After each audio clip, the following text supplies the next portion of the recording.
Nah, hari ini kita merenungkan tentang bagaimana Tuhan menampakkan diri waktu itu pada pasal 12, pasal 21 ya saudara, ketika mereka ada di danau Tiberias. Karena Tuhan berkata kepada mereka, kamu pergi ke Galilea, ya kan? Kamu pergi ke sana, nanti ketemu dengan saya di sana. Lalu mereka ada di danau. Petrus bilang dia mau menangkap ikan. Menangkap ikan dia mau menangkap ikan, artinya hidupnya mau normal lagi. Biasa aja, normal saja hidupnya. Sudah Tuhan Yesus sudah mati, sudah bangkit, sudah menampakkan diri, mereka sudah tahu semua. Minggu lalu kita renungkan tentang Thomas. Mereka sudah tahu semua bahwa Yesus sudah bangkit.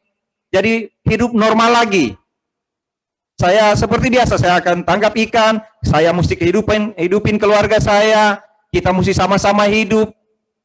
Ya, harus sama-sama seperti itu. Ya, mereka mau balik lagi seperti itu. Waktu dia mau cari ikan, Tuhan Yesus tanya, anak-anak, apa kamu punya lauk pauk? Nggak ada, katanya gitu. Tuhan bilang, tebarkan jala di sebelah kanan, kamu akan beroleh banyak. Lalu mereka dapat ikan banyak. Itu pasal 21, saudara baca ya. Mereka dapat ikan banyak. Setelah mereka dapat ikan banyak, mereka turun ke darat untuk menikmati ikan itu. Tahu-taunya di darat sudah ada arang dan ada ikan dan roti. Itu ayat 9. Ternyata mereka mau hidup normal saja. Tuhan buktikan bahwa kalau kamu hidup normal pun, Tuhan siapkan kehidupan itu bagimu. Begitu kira-kira ya. Jadi ketika mereka mencari ikan, ternyata mereka pikir ikan-ikan itu mereka hidup. Ketika mereka sampai di darat, ternyata di darat itu sudah ada tempat pembakaran ikan, bahkan ada roti di situ. Ternyata untuk hidup normal saja, Tuhan sudah siapkan berkat bagi mereka. Lalu mereka makan bersama-sama. Lalu di dalam ayat yang ke-15, pasal 21, Yohanes pasal 21 ayat 15, sesudah sarapan Yesus berkata kepada Simon Petrus, Simon anak Yohanes, apakah engkau mengasihi aku lebih dari mereka ini? Jawab Petrus kepadanya, benar Tuhan, engkau tahu bahwa aku mengasihi engkau. Kata Yesus kepadanya, gembalakanlah domba-dombaku. Hampir setiap tahun saya mengkhotbahkan bagian ini ketika penampakan Tuhan Yesus. Ketika Tuhan Yesus menampakkan diri. Saudara lihat sesudah sarapan. Jadi tadi saya bilang, oke, lihat urutannya. Yesus sudah menampakkan diri kepada mereka, kepada murid-murid. Dia sudah menampakkan diri. Lalu mereka, Tuhan Yesus akan ketemu saya di danau. Ya, ayo ke sana, dan mereka ke sana. Petrus mau hidup normal lagi. Biasa hidup normal, harus hidup normal. Tuhan sudah mati dan bangkit. Sudah biasa sekarang hidup normal. Lalu dia mau cari ikan, mau menghidupi keluarganya. Tapi ternyata Tuhan memberi mereka makanan, bukan yang mereka tangkap. Tuhan sudah beri makanan kepada mereka duluan, bukan apa yang mereka hasilkan. Saudara mulai lihat di sini, itu namanya pemeliharaan Tuhan. Oke? Itu adalah pemeliharaan Tuhan. Saudara masih ingat yang saya katakan? Ketika Tuhan Yesus, mereka ketakutan, Tuhan bilang pada mereka, damai sejahtera bagimu. Sekarang sebagaimana Bapa mengutus aku, sekarang aku utus kamu. Katakan kepada saudara-saudaramu bahwa aku bangkit. Kepada Maria Magdalena juga seperti itu. Jangan peluk aku. Sekarang pergi. Katakan kepada orang lain. Katakan kepada saudara-saudaramu bahwa aku bangkit. Sekarang Petrus, mereka mau hidup normal lagi. Biasa saja hidupnya. Mau menghidupi diri mereka, tapi ternyata Tuhan menyediakan makanan bagi mereka.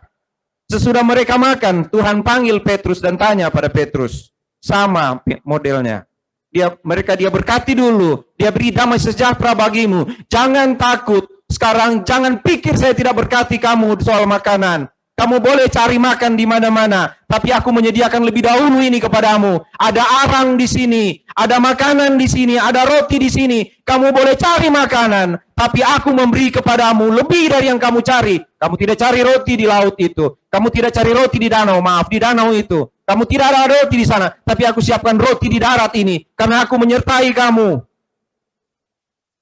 Kita boleh bekerja, kira-kira begitu Tuhan mau bilang kepada kita sekarang. Kita boleh bekerja untuk menghidupi keluarga kita, tapi Tuhan yang berkati kita. Tuhan yang menolong kita. Tuhan yang menyiapkan terlebih dahulu apa yang kita butuhkan. Kamu cuma cari ikan, tapi aku sediakan arang, ikan, dan roti. Aku sediakan lebih dari yang kamu butuhkan. Itu yang selalu saya katakan, itu yang selalu Alkitab katakan, dan kita renungkan itu. Tuhan menyiapkan lebih dari yang kita butuhkan. Tuhan menyiapkan lebih. Lalu dia panggil Petrus dan tanya pada Petrus. Dia bilang, Petrus, Simon, dia pakai nama Simon, anak Yohanes. Kamu tahu dari mana kamu? Kamu tuh anak Yohanes. Ya, Soni, anak Pontolawokang. Kita. Apakah engkau mengasihi aku? Lebih dari mereka ini.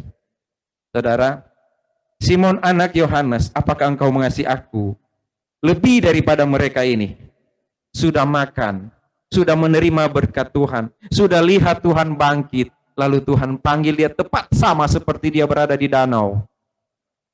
Apakah engkau mau menjadi penjala manusia? Enggak ada pertanyaan itu. Dia cuma bilang, Simon anak Yohanes, ikutlah aku karena aku akan jadikan engkau penjala manusia. Saya sudah khotbahkan itu tahun lalu, jadi saya tidak akan ulang sedikit, saudara boleh cari khotbah itu. Ya, yaitu ketika dia bilang, Simon anak Yohanes. Aneh kan? Yang pertama dia bilang begini, engkau akan kujadikan penjala manusia. Masih ingat ya? Ikutlah aku, maka aku akan menjadikan engkau penjala manusia. Sekarang dia bilang apa? Kepada Petrus. Gembalakanlah. Jauh banget ya. Gembalakanlah domba-dombaku. Penjala manusia, gembalakanlah domba-dombaku. Siapa dia? Nelayan. Penjala manusia, gembalakanlah domba-dombaku. Sudah saya khotbahkan itu. Ya. Jadi hari ini tentang bagaimana Tuhan mengubah Simon. Mengubah Petrus itu. Simon anak Yohanes. Dia sebut nama dan keluarganya. Simon anak Yohanes, apakah engkau mengasihi aku? Lebih dari mereka. Kenapa dia mesti tanya lebih dari mereka? Kenapa Tuhan tanya Simon anak Yohanes, apakah engkau mengasihi aku lebih dari mereka ini? Jadi ada orang-orang di situ. Tapi yang Tuhan tanya kepada Simon, Simon anak Yohanes, Petrus, kira-kira begitu, apakah engkau mengasihi aku lebih dari orang-orang ini? Lebih dari mereka. Kenapa ya? Tuhan mau balikkan lagi Petrus pada kenangan waktu itu. Ketika Petrus ada di danau. Ketika Petrus berada di danau, di antara banyak orang dan ikan-ikan yang banyak sekali di situ. Lalu Tuhan bilang, engkau ikutlah aku, akan kujadikan engkau penjala manusia. Itu pertama. Yang kedua, saudara ingat. Ketika dia berjanji kepada Tuhan. Tuhan, aku akan mati bersama-sama dengan engkau. Biarpun mereka semua hilang imannya, saya tidak akan hilang iman saya. Saya akan mati bersama-sama denganmu. Saudara tahu dia katakan di mana itu? Di hadapan orang-orang lain. Ya.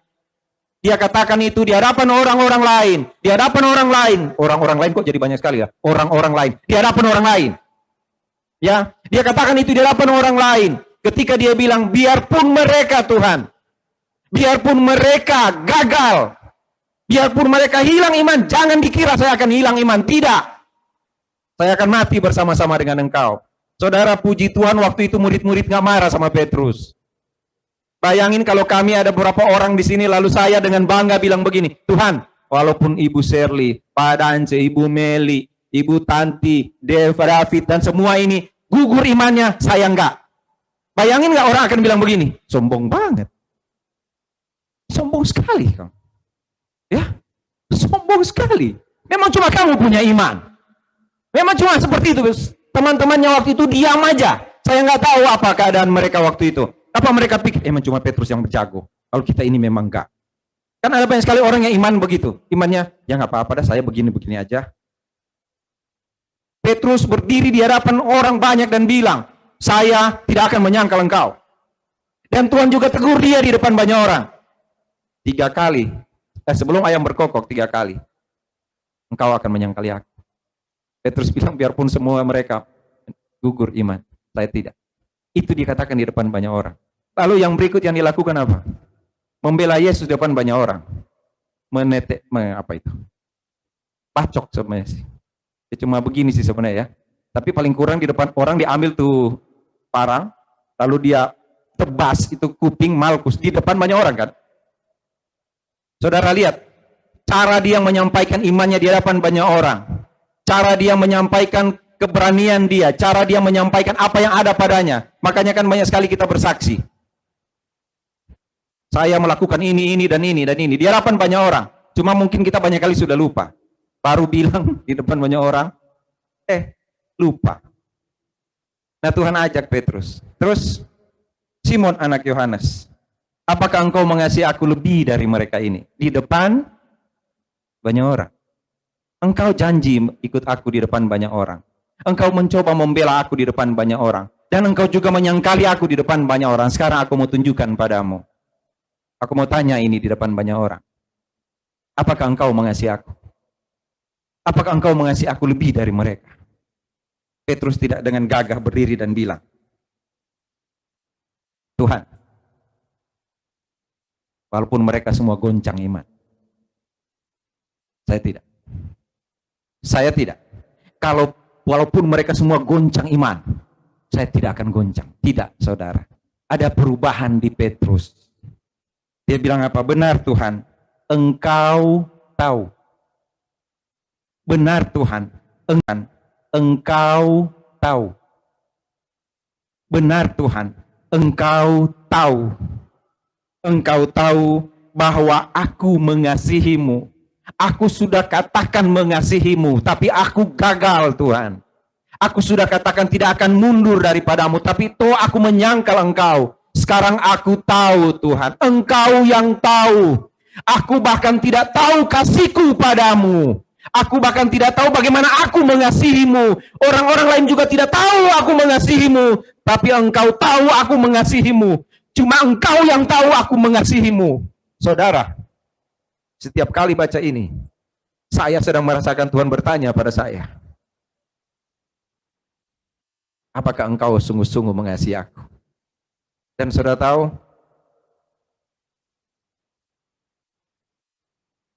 setiap kali ada pertanyaan seperti itu, pasti kalau kita ditanya Tuhan seperti itu, bukankah yang akan terlintas di pikiran kita ada dosa-dosa yang kita lakukan?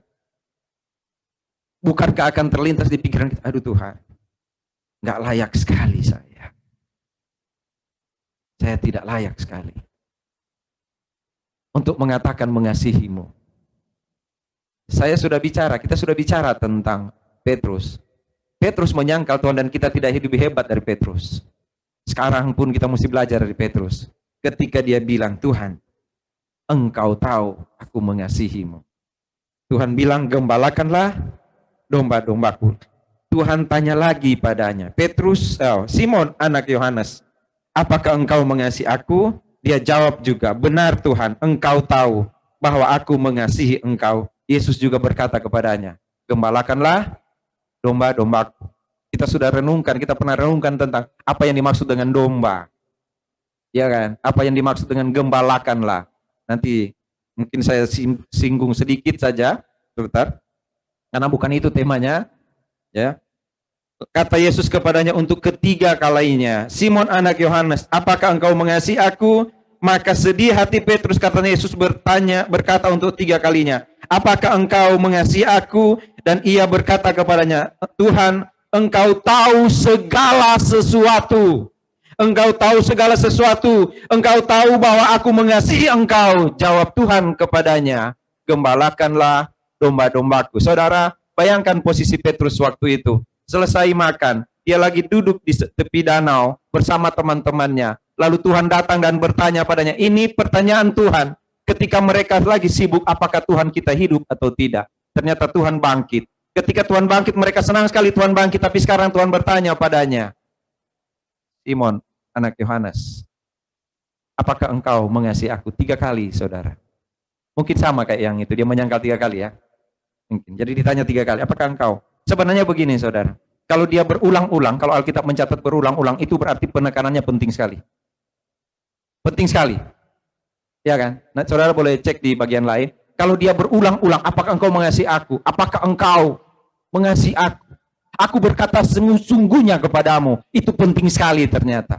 Sangat penting. Dan itu sangat penting bagi Petrus. Tuhan tanya, apakah engkau mengasihi aku? Sebenarnya cukup ketika Petrus bilang, engkau tahu Tuhan, aku mengasihi engkau. Apa yang Tuhan tanya pada Petrus? Tuhan tanya pada Petrus adalah, apakah engkau mengasihi aku? Tuhan nggak utak-atik lagi dosa Petrus. Saudara perhatikan ini. Tuhan tanya, Petrus, Simon anak Yohanes, apakah engkau mengasihi aku? Dan Simon Petrus menjawab, Simon anak Yohanes menjawab, engkau tahu Tuhan, aku mengasihi engkau. Tuhan tidak bilang begini, masih ingat engkau menyangkali aku? Masih ingat dosamu? Masih ingat kesalahanmu? Saudara, Tuhan tidak bertanya itu. Tuhan tidak akan tanya dosamu. Tuhan tidak akan tanya bagaimana dosamu, bagaimana komitmenmu waktu itu. Tapi sekarang Tuhan tanya padamu, apakah engkau mengasihi aku? Dan seharusnya kita jawab seperti Simon anak Yohanes, engkau tahu Tuhan, aku mengasihimu. Tuhan tidak bilang begini, Petrus masih ingat? Engkau menyangkali aku. Masih ingat engkau lari pontang-panting? Masih ingat? Tuhan tidak tanya itu kepada Petrus. Kenapa, saudara? Tuhan cuma tanya pada Petrus. Cuman, saya menggunakan kata itu. Tuhan cuma tanya pada Petrus, apakah engkau mengasihi aku? Berarti itu sangat penting, saudara. Apakah engkau mengasihi aku? Kalau pertanyaan itu diulang lagi, itu berarti sangat penting. Sangat-sangat penting. Apakah engkau mengasihi aku?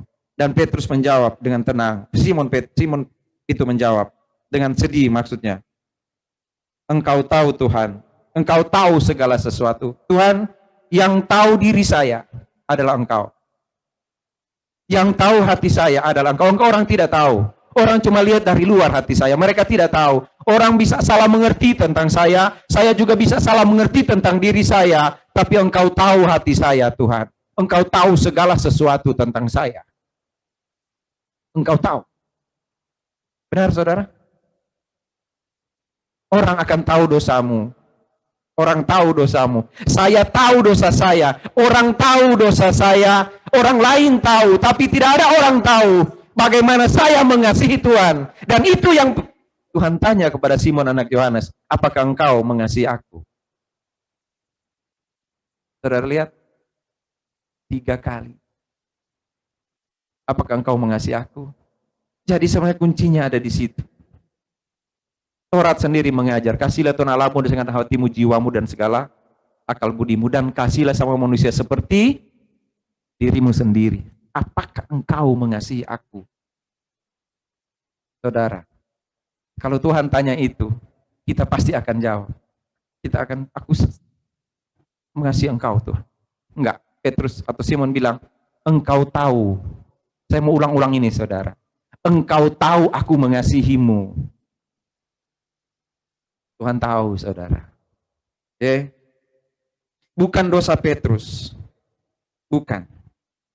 Tapi ini aku, Tuhan. Aku mengasihimu. Aku pernah lari daripadamu. Itu hati Petrus. Pasti sangat sadar dia, sehingga dia sedih. Aduh, Tuhan. Kenapa sampai bertanya seperti ini? Sakit saya. Di rumah kami selalu ada air mata. Karena Ibu Yosi setiap hari dia menangis. Kakaknya sakit, saudara. Lalu kakaknya tanya padanya, kamu nggak sibuk ya urus saya? Kamu nggak capek ya ngurus saya? Kamu capek nggak ngurus saya? Saya bilang ke Ibu Yosi, saya pernah menulis slide, menggambar itu, seorang anak lagi peluk teman adiknya, lalu orang tanya padanya, apakah itu bukan beban bagimu? Dan dia bilang kepada orang itu, dia adalah saudara saya. Bukan beban, tapi dia adalah saudara saya. Apakah engkau mengasihi aku lebih dari mereka? Tidak, Tuhan. Saya tidak mengasihi engkau lebih dari mereka. Tidak. Saya tidak lagi berani mengatakan seperti itu. Saya tidak lagi berani berdiri dan bilang, walaupun mereka goncang imannya, saya tidak, saya tidak berkata itu lagi. Simon anak Yohanes bilang, dia tidak mengatakan itu. Saya tidak. Ketika Tuhan tanya, apakah engkau mengasihi aku lebih dari mereka? Simon anak Yohanes atau Petrus itu tidak lagi berkata, walaupun mereka goncang iman, saya tidak. Dia cuma bilang kepada Tuhan, engkau tahu Tuhan hati saya. Engkau tahu aku mengasihimu.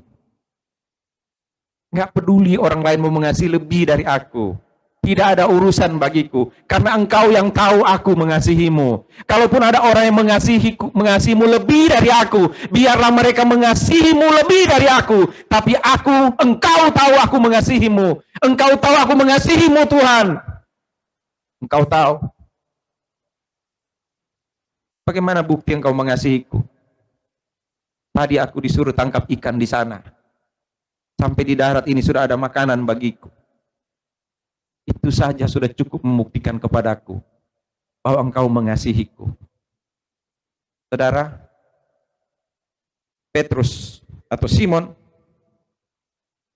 dikatakan oleh Tuhan, sewaktu muda engkau mengikat tali sepatumu, pinggangmu, engkau masih muda, engkau akan mengikat pinggangmu sendiri, berjalan kemana saja kau kehendaki, tetapi jika engkau sudah menjadi tua, engkau akan mengulurkan tanganmu, dan orang lain akan mengikat engkau, dan membawa engkau ke tempat yang tidak kau kehendaki. Mengikat engkau di dalam bahasa asli itu hampir seperti begini, merentangkan tanganmu.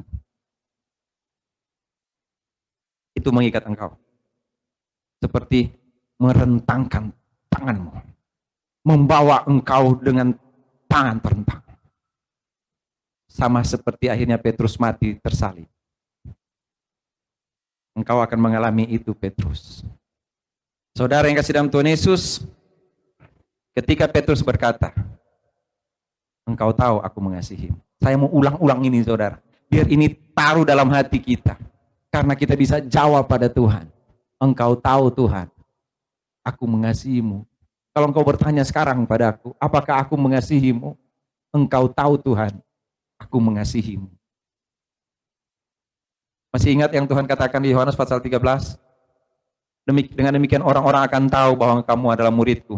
Jikalau kamu saling mengasihi, tapi kamu nggak bisa mengasihi sesamamu kalau engkau tidak mengasihi aku. Kita tidak dapat mengasihi sesama kita kalau kita tidak mengasihi Tuhan. Kita tidak akan dapat mengasihi sesama kalau kita tidak dikasihi oleh Tuhan. Tidak. Karena Allah itu kasih, itu yang saya sudah jelaskan. Sesama kalau kita tidak dikasihi oleh Tuhan. Tidak. Karena Allah itu kasih, itu yang saya sudah jelaskan di Keputrian di dalam 1 Korintus pasal 13. Kita tidak dapat mengasihi sesama kalau kita tidak mengasihi Tuhan. Bagaimana engkau dapat mengasihi Tuhan yang tidak kelihatan? Ya, bagaimana engkau dapat mengasihi saudaramu yang kelihatan? Kalau engkau tidak mengasihi saudaramu yang kelihatan, bagaimana engkau dapat mengasihi Tuhan yang tidak kelihatan? Tidak mungkin. Saudara, jadi kalau kita bilang kita mengasihi, yang pertama harus yang kita tahu adalah kita mesti bilang pada Tuhan, engkau tahu saya mengasihimu, Tuhan. Dan orang lain tidak tahu kita mengasihi Tuhan. Mana ada orang tahu saudara mengasihi Tuhan? Hah? Saudara tahu nggak saya mengasihi Tuhan? Ibu Yosi tahu nggak saya mengasihi Tuhan? Dia akan selalu lihat, oh iya kelihatan dia setiap hari begini begitu. Apa itu? Tidak. Yang sungguh-sungguh tahu hati saya, hati kita. Bagaimana kita mengasihi Tuhan adalah Tuhan. Jadi kita tidak dapat lari dari Tuhan. Maka dia tanya kepada Simon anak Yohanes, kepada Petrus, apakah engkau mengasihi aku? Ketika Petrus menjawab, ketika Simon anak Yohanes menjawab, engkau tahu Tuhan, aku mengasihi engkau. Lalu Tuhan berkata padanya, gembalakanlah domba-dombaku. Kita pernah renungkan sama-sama. Ada dua domba di situ. Domba kecil dan domba besar. Ya. Ada domba-domba kecil, gembalakanlah domba-domba kecilku dan gembalakanlah domba-domba besar. Nah, domba-domba kecil ini nakal sekali, saudara. Jadi paling ribet kalau mau gembalakan domba-domba kecil. Itu domba-domba kecil, kalau saya pimpin domba-domba kecil, saya pimpin PA, domba-domba kecil. Ada JJ, ada Flo, ada Jojo, ada Lim, Alexa, Sam, ada yang baru datang lalu keringetan. Akhirnya sampai. Saya tanya, dari mana kamu? Main sepeda. Kan sudah tahu ibadah, tapi sepeda dulu, Om. Ada dia nggak datang. Kan ada tugas minggu lalu. Kamu tahu nggak tugas minggu lalu? Enggak, kan aku nggak ikut. Kok kamu kenapa nggak ikut? Udah terlanjur janji sama teman. Itu domba-domba kecil. Paling tinggi 30 menit. Lebih dari 30 menit, sudah kabur itu dombanya. Itu domba kecil. Domba kecil itu ngambekan. Baru bicara dikit, nggak boleh. Siapa yang berdoa? Saudara tahu nggak kalau saya tanya ke domba-domba kecil itu? Siapa yang mau berdoa? Satu langsung tunjuk. Nggak pernah begini. Belum pernah. Siapa yang mau berdoa? Nah, itu domba kecil. Kalau orang dewasa kan nggak begitu. Kalau domba besar. Kok nggak ibadah? Dia pasti nggak bilang, dari main bola nggak. Dia bilang, ya Pak, namanya juga orang kan mesti cari duit. Kalau nggak cari duit bagaimana? Nah, itu domba besar. Tapi mental domba kecil. Nah, itu lebih dosa kayaknya kalau kayak begitu. Enggak, kita nggak bahas domba kok. Sudah tenang. Kita nggak bahas domba. Nggak bahas domba. Kita bahas yang bagus gitu. Ya kan?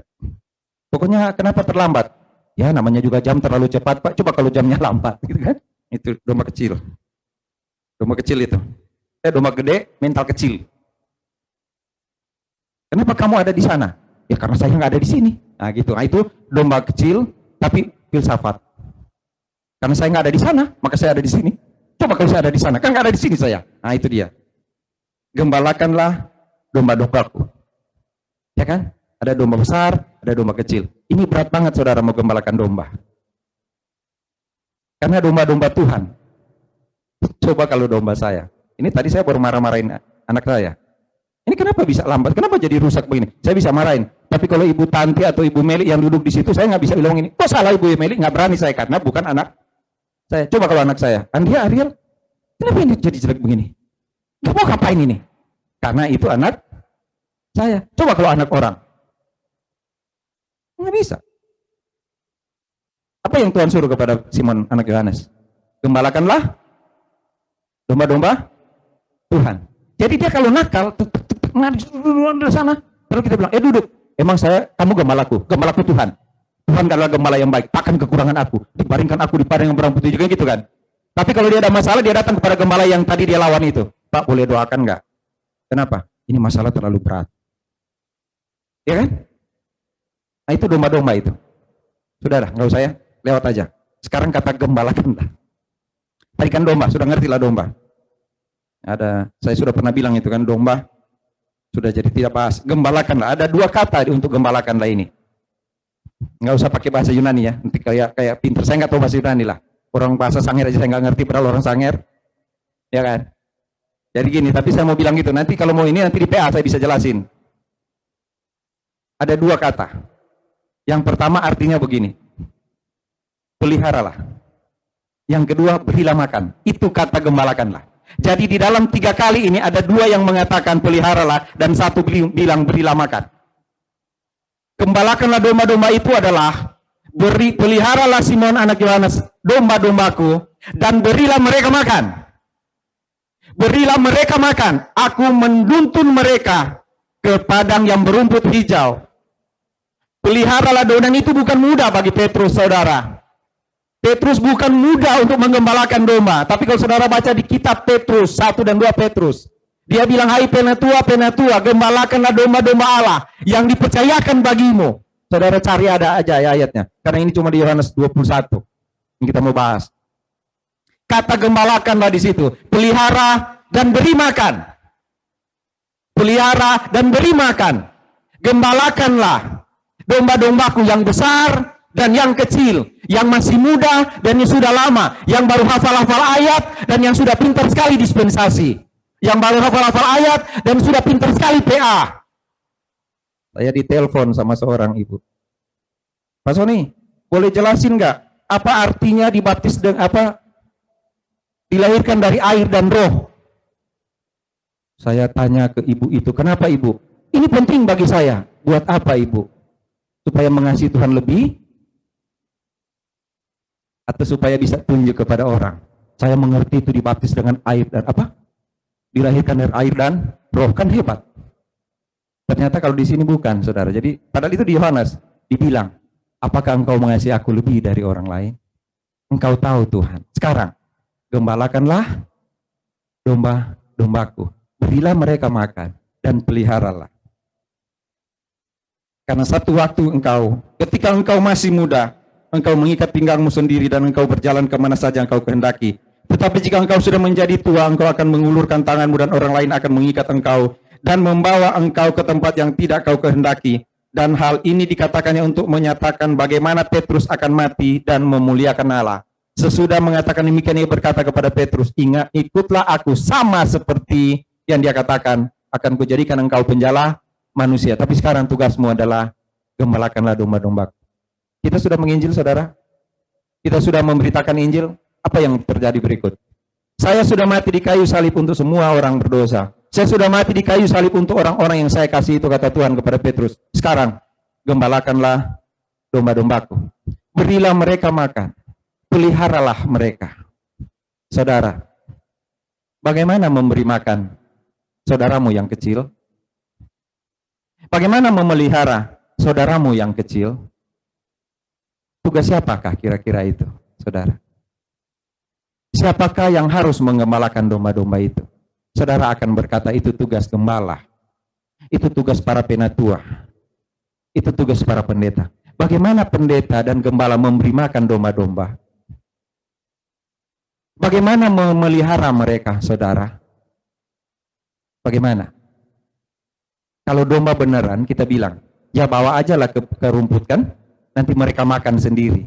Dan lihat dari jauh saja. Yang penting mereka sudah ada di padang dan mereka makan. Sekarang di jemaat, saya mau aplikasi di GBSD sekarang. Saya berharap tidak ada yang tersinggung. Bagaimana memelihara jemaatmu? Bagaimana memelihara jemaat Tuhan? Bagaimana memelihara domba-domba kecil? Pengurus itu kemarin, saya bersyukur Pak Yanto, Pak Agung, mereka ngobrol banyak dengan pengelola gedung dan mereka tiba pada kesepakatan. Lalu mereka bilang pada saya, beberapa orang juga bilang pada saya, Pak Sony, sebenarnya boleh kita tidak lagi perpanjang di sini. Oh, kita bisa ibadah online saja. Kan masa sekarang, Pak. Saya bilang iya ya. Boleh begitu aja. Saya bilang, oke, kalau begitu tidak usah diperpanjang, kita online aja. Kenapa? Karena tuh bisa online kayak begini. Saya bisa berdiri di sini, ya paling kalau agak jelek-jelek saya bilang dia Daril, kenapa bisa begini? Ya kan? Bisa. Kita tidak usah berkunjung, kita tidak usah bertemu dengan orang. Tapi saudara tahu nggak? Pelayanan ini nggak berhenti sekarang. Ya, pelayanan ini nggak berhenti tahun depan. Karena ada anak kita, ada anak-anak kita, ada cucu-cucu kita. Peliharalah dombaku. Kenapa saya bilang ke pengurus? Kita berjuang, walaupun kita mungkin tidak mampu. Tapi kita masih berada di satu tempat untuk pelayanan ini. Kita harus berada di satu tempat. Apakah engkau mengasihi aku? Saudara, kalau Tuhan tanya begitu padamu sekarang, kalau Tuhan tanya itu sekarang padamu, apakah engkau mengasihi aku? Apakah yang engkau saudara jawab? Bukankah kita akan bilang begini, ya Tuhan, kadangkala ya, kadangkala enggak. Apakah jawab seperti itu? Ataukah kita akan jawab seperti Simon, engkau tahu Tuhan, aku mengasihimu. Dan Tuhan akan bilang padamu, gembalakanlah domba-dombaku. Bagaimana caranya sekarang? Saya bilang, saya berterima kasih kepada pengurus, terima kasih. Tapi tiba-tiba saya terima WA dari seorang. Saya tahu dia tidak punya anak, tidak punya. Dia cuma bilang, Pak Sony, nanti bagaimana anak-anak? Bagaimana kita mau beribadah? Oh iya, kita punya jalan keluar. Nanti kita punya uang, kita sewa ruko yang lebih kecil. Tapi uang kita cukup nggak? Nggak cukup sih. Nah kan sama katanya. Saya lihat dia, oh iya Ibu, terima kasih. Ibu bicara dengan saya. Terima kasih, tapi yang memutuskan ini bukan saya. Yang memutuskan ini adalah Tuhan. Karena ini adalah domba-dombanya Tuhan, benar? Tapi kalau dia tanya, apakah engkau mengasihi aku? Kita mau jawab apa? Saudara, apakah engkau mengasihi aku? Saya sudah minta maaf ya tadi saudara ya.